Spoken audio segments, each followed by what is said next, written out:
Oh my God. The Hangout is live. This is Dylan Lang. Welcome you to the Comic Hall. I just spent, I guess, 2 hours uh, doing my other show, Dylan Knows, before I go on vacation. I'm going on vacation this weekend. And I had sound issues and stuff like that. And I was drinking beer, and I haven't drunk beer in a while, so I felt kind of lightweight. So I'm tired and a little buzzed, and I'm going to fall asleep halfway through. So I wake myself up. I get some water in me. So we're going to talk about that. We're here to talk about comic books. So I'm going to do this real quick because not a lot came out this week in the comic book hall. And reiterate to everybody out there, there is no new episode of the Comic Hall next week. I will be on vacation down at the Outer Banks. As far as I know, they do not have a comic book store down there because, to me, it didn't seem to be a conducive place to have one because it's mostly known as a vacation spot during the summer. So you get lots of people during the summer, but in the off season, not so much. And so there really is no reason to keep a comic book store running if for half the year you're not going to have a lot of people coming. So I could double check at the Comic Shop Locator Service, which you can too. If you don't know where your local comic book store is and you're interested in any of the books I'm about ready to show you, or interested in just checking out comics in general, because this is just a small portion of the comics that came out this week. If you're interested, check the Comic Shop Locator Service. Go to your search engine, type in Comic Shop Locator Service, or CSLS. It'll take you to the website. Once you get to the website, type in your zip code, bam, hit enter. It'll give you a list of all the comic book stores within a 20-mile radius. I may try that down in North Carolina to see if I'm wrong. To me, it just doesn't seem like, on the surface, it looks like a great idea because you get a lot of people during the summer, but not so much in the fall and the winter. So is it going to be worth it in the end? Same thing with Ocean City. I knew they used to have one in Ocean City, but they don't anymore. So I don't know. Anyway, we're not here to talk about that. We're here to talk about comic books. This is the Comic Hall. This is what I got out this week. Not a lot, but there's some interesting stuff in here. A lot of number ones, particularly in the independent section. Next week, however, since I will not be doing a comic call next week, I might do it on Monday because when I'm getting back next Sunday. On Monday, I will go to my comic book store after work, pick up the comics that I didn't get last week because they don't put last week's comics onto the shelf until Tuesday because Wednesday's when new comics come in. So I might do one on Monday then and then do another one on Wednesday, or I might just say hell with it. I'll just combine it into a double haul and be an hour-long episode. We'll see. But Mr. Miracle #1 is the big book coming out next week, and I highly recommend every single person out there go buy Mr. Miracle #1. I think it's going to be phenomenal. Tom King is amazing. He's in this week's books as well. I'll talk about him a little bit too. But Mr. Miracle #1, definitely something to look forward to and pick up. And I will definitely be picking it up on Monday. Next Monday. Anyway, as always, we start with DC. Superman #28. They're in the middle of doing a Superman exploration of the United States with his son and his wife. It's a very interesting thing because this book has been fantastic. Peter Tomasi, Patrick Gleason, Scott Goldlowski is doing the artwork. So this one takes them to Washington, D.C., and there's nothing. I mean, it's basically just them walking around, learning about Washington, D.C., and just flying around and learning, and I don't think there's like any real bad guys or anything in it. I think it's just adventure, some history involved with it, and it's just a great book. And what I love also is going on vacation. What's great about this is I'll be able to get caught up on all these comics because I'm not going to be taking novels to the beach like I usually do. I'm going to take my comics, and I'm going to read a shit ton of comics next week. So hopefully by the time I get back next week, I'll be in good shape with my comics. But that's one definitely I'm going to get caught up on Superman. I'm about 3 or 4 issues behind on that. I got to get caught up on that. Here's one I'm a couple of issues behind on also, which is a shame because this is Tom King.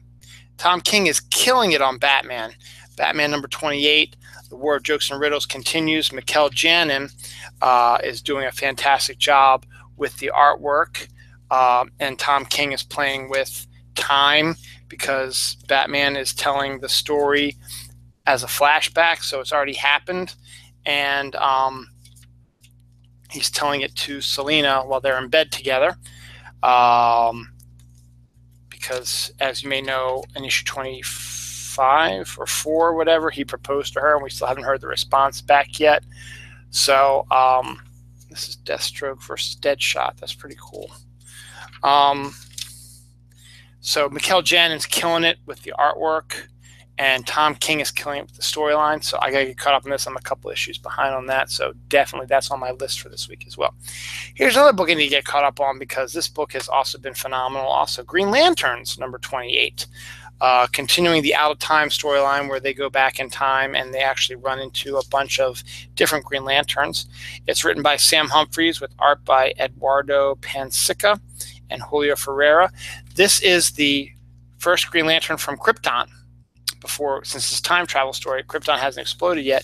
She's a Kryptonian. And here's a few other of the different Green Lanterns that are out there. So you got some really interesting stuff. So this is a fascinating story, and I can't wait to get caught up on it. This is the book I'm telling you about for next week, Mr. Miracle number 1. But until then, Green Lanterns number 28, Batman 28, Superman 28 are all worthwhile purchases, and I'll get caught up on that. Again, another book I hope to get caught up on this week is Deathstroke, written by Christopher Priest, who's kicking ass on it. This is episode 22, continuing his Defiant storyline, where he has got together a group of heroes and villains to take on situations. It's written by Christopher Priest. Diogenes Neves is the penciler. Jason Paz is inks, as is Sean Parsons is inks also. So good stuff, interesting reading.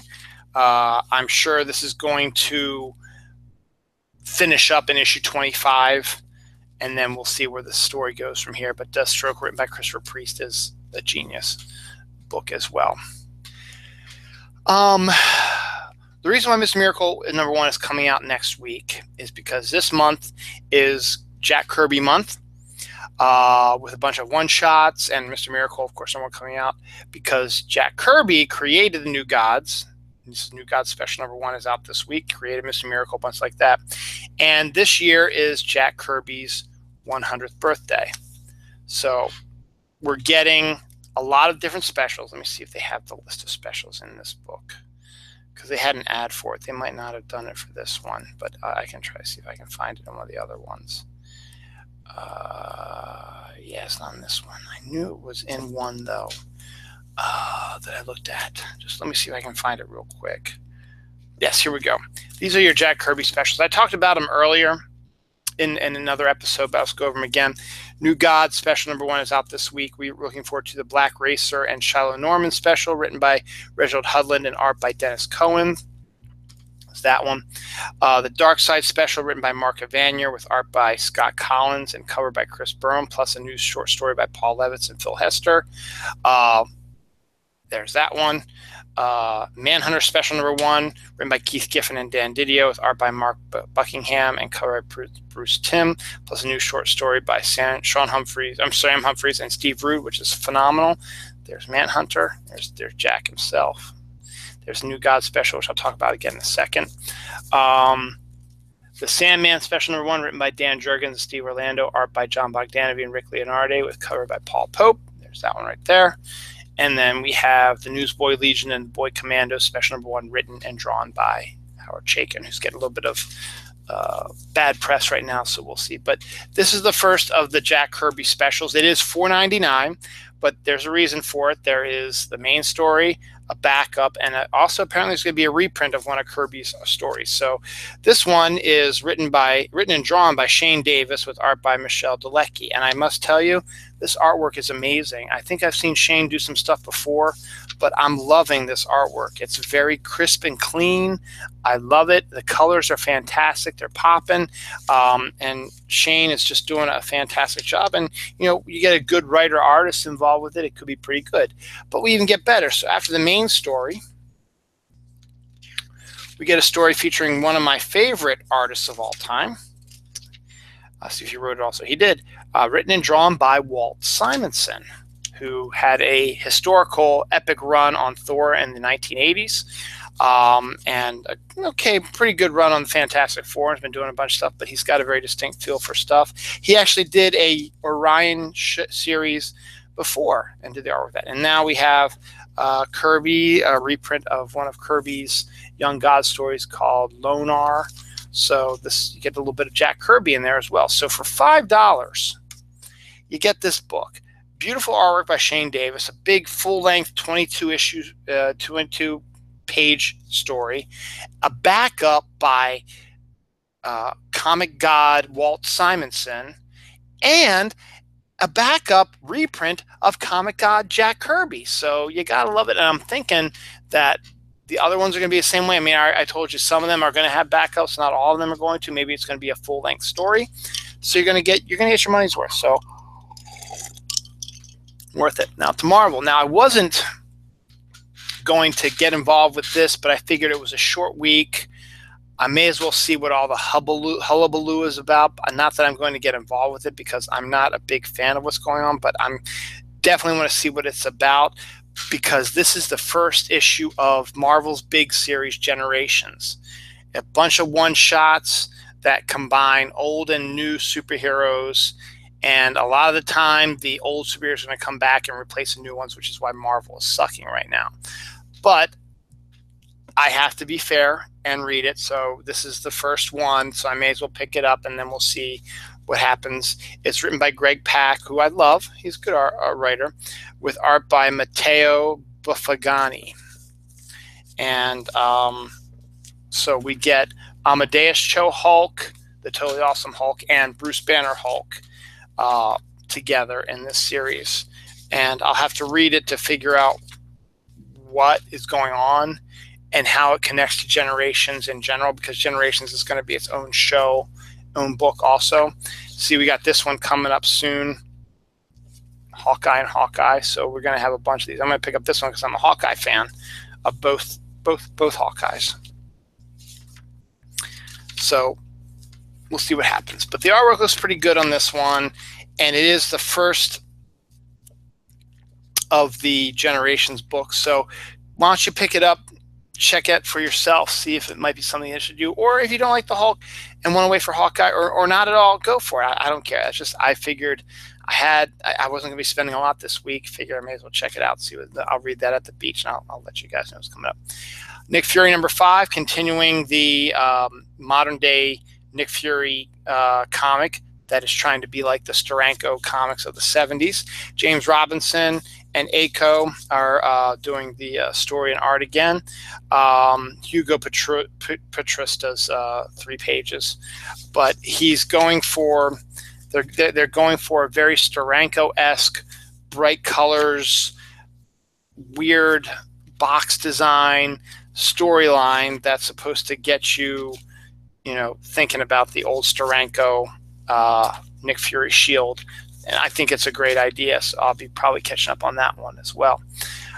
Speaking of Hawkeye, Hawkeye #9 is out this week also. Going to pick this one up and reread this too, because Kelly Thompson's doing a fabulous job doing it. And Leonardo Romero, artwork is very Cliff Chang-esque, and I kind of like it.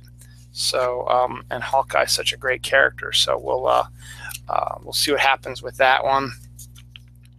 So definitely get the strong female characters while they last, because Marvel's not really doing a good job of keeping them around.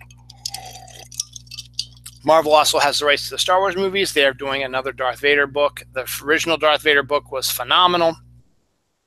And I was kind of disappointed because my comic book store is doing a 60% off of trades, and I wanted to maybe pick up some of the Darth Vader trades because I didn't really get into the book, but I heard really good things about Kieran Gullen's Darth Vader work, and I wanted to read it. I have the first couple issues, and I read a couple of them, and they were great, and I just stopped collecting them. And then I saw, it went about 25 issues and it was fantastic. So I wanted to get the trades, get caught up. They only had trade #2. So at 60% off, I almost bought it. Was like, you know what, you should probably get #1 also. So maybe they'll get some more, and maybe I'll check back tomorrow to see if they got any back in. I doubt it, or maybe find it in another location. But they did that, and then they canceled the series, and then Charles Soule took it over and is doing a Darth Vader Year One book. This is issue 4 of that one, and Giuseppe Camuncoli and Cam Smith is the art team. The story is taking place literally right after Revenge of the Sith. So this is Darth Vader figuring out himself, everything he went through as Anakin, and now as being Darth Vader, being machine, getting used to all that. So, as I said, a Year One story, which is actually a pretty good idea, and Charles Soule's a good writer. So that's it for Marvel. Now, as I said earlier, the independent books that I bought this week, I bought 1, 2, 3, 4, 5 of them. 4 are all number 1s. And we'll start with one of a series that I used to be obsessed with in the 80s, and I have every episode now on DVD, and I haven't gotten back into it in a while, but I kind of want to. But then they announced this comic, and I'm a little disappointed because I looked through it already, and it's okay, but we'll see. It is Robotech number 1 is out this week from Titan, which is a British comic company. Brian Wood is the scripter. Marco Turini is the artist. Basically, what they're doing is, from what I looked through, they're doing a kind of a revamp of Robotech. The first issue is basically an adaptation of the first episode of the cartoon, but they've added some character beats, changed the characters up a little bit, made them look a little different, made them do different things, but it's the main story of Robotech. So we'll see where this goes, but this is a gorgeous cover. I love this cover, and we'll see if Robotech is going to be huge. It's got 1, 2, 3, 4, 5, 6, 7, 8, 9, 10, 11, 12, 13, 14, 15, 16, 17, 18, 19, 20, 21, 22, 23, 24, 25, 26, 27, 28, 29 covers. Special ones for specific stores. And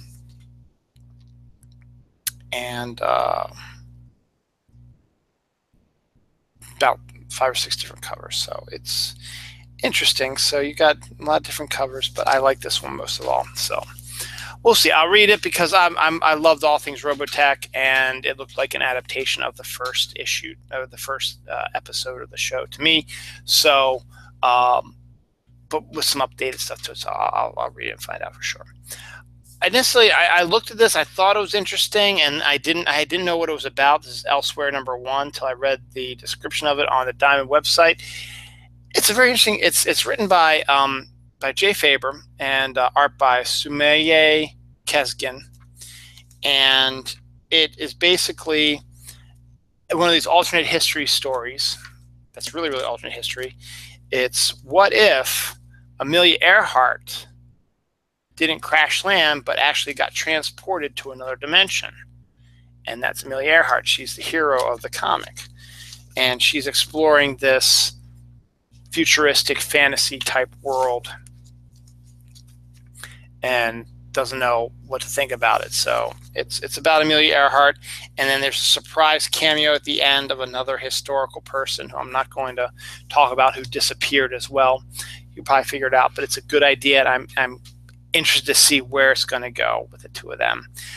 So we'll see. I wasn't going to pick this one up, but I've heard good stuff about it, and as I said, I like Greg Pak. So this is his book that he did with that he owns for Boom Studios with Takeshi Miyazawa. It's Mech Cadet U, which is their version of a kind of a manga that they created. So this is their own personal creation. It's like a boy and his robot type of thing. So that in itself is a good idea. And Boom Studios employs one of my former co-workers at Diamond, and I always like to support them best I can. But this artwork looks amazing, and Greg Pak's a fantastic writer, and you get a Korean and like Japanese take on mecha stuff and stuff like that. So I think I'm going to like this. So I will read this, and I'll let you know what I find out. I think it's going to be great. Finally, this one, I wish I would have gotten the other cover, but this one, we'll see what happens. But I thought it was just going to focus on the dog, but there's more to it than this. This is Dead of Winter #1. It's from Oni Press. And I thought it was going to be like an animosity type of thing. It's written by Kyle Starks with art by Gabriel Gabo Bautista. And it's a zombie story, but takes place with a dog is like trying to help people. But it is a zombie comic. I thought there's going to be more about the dog, but it turns out to be more like an episode of The Walking Dead. So we'll see. It looks like it's a zombie version. Of course, and you get Santa Claus at the end. So we'll see what that's all about. Or we might not. I'll read it. I'll see what I say. But I thought I was misled because I thought the dog was going to be more the focus than it is. And he really isn't. So that's it for the comic. Oh, no, I'm sorry. There's one more. That's it for the #1s. Finally, we have Sex Criminals #20. This is the final issue of the second arc. So I think they're going to take a breather after this for a while and enter the third one. Sex Criminals is an adult book for mature readers, duh. Yes, it has a lot of sex and violence in it, but there's more to the story than that. Basically, the premise is there are certain people who, when they have sex and they climax, they can stop time and move around for a little bit of time and screw around with stuff like that. So this couple finds each other that they both can stop time when they come, and decide to do some crazy stuff. And then the story just kept getting crazier and crazier. Now, I stopped reading after around issue 10. I need to get caught up. I have all the issues, so I don't think I'm going to get caught up in vacation because I'm going to have a lot of little kids around. I can't have Sex Criminals in there. It's Matt Fraction, Chip Zdarsky. As I said, there is sex and nudity.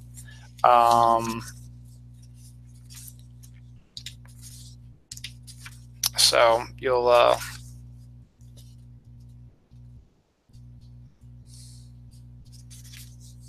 I can't really show you a lot of stuff because there's a lot of sex and nudity in this one. And there's a different storyline is changing a little bit, and they're going to take a different, this is the end of the second act, and the third act is coming up. So Sex Criminals #20 is out. I don't know when issue 21 will be out. The third story arc is coming up, so we'll see. So that's it for this week's comics. As I said, there are more comics that came out this week, but I am only talking about the ones that I bought personally, the ones I want to read.